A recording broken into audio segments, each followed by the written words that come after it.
I'm skeptical as to whether you could ever or would ever want to be completely oblivious to having any sort of sense of individual self, because you wouldn't be able to walk through a door or feed yourself, I should think.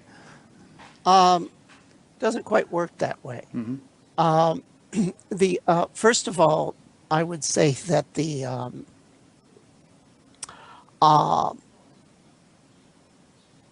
remember, I didn't say that the sensory experience of self doesn't arise. I said that the belief that this is a thing and I am it Right. goes forever. So the senses operate just fine, both inner and outer.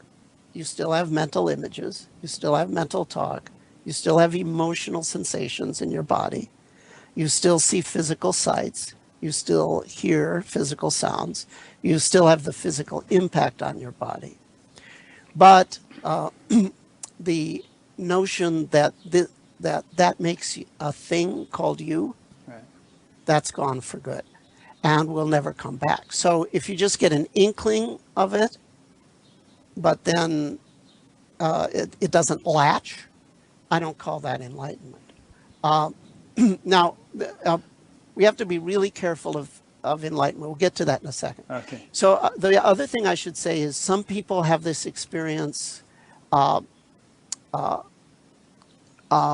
This change takes place suddenly in some people, but it also can take place gradually in some people. So it's not necessarily that paradigm shift happens instantly. When it does, it's very dramatic, but sometimes it can sort of sneak up on you over many years and indeed decades.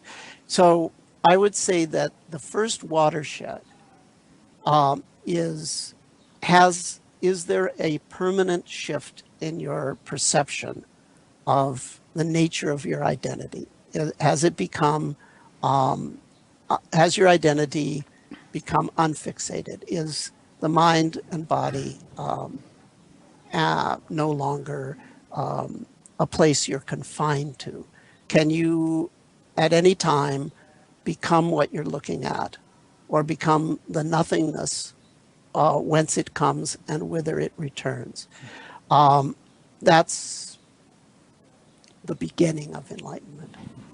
Now, I don't know what the end of enlightenment is, but I can tell you that whatever it is, if indeed there even is an end, okay, I can tell you that everyone I have ever met is still working towards that.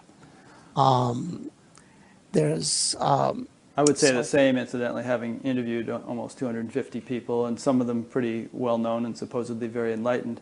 I think everybody's still a work in progress, and Yeah. and even and some of the really well known ones like Adyashanti and so on say that very emphatically. He said, I'm a beginner, relative to what might be possible. I would say exactly the same thing. Yeah, actually, I would say exactly the same thing. Mm-hmm. In other words, I don't know that there is an end to this, Yeah. but let's just hypothetically say there is an end, just for a moment. Then what Adyashanti just said would be exactly what I would say. Yeah. The jump from not enlightened to initial enlightenment, okay, is tiny compared to the jump of where, after initial enlightenment, how far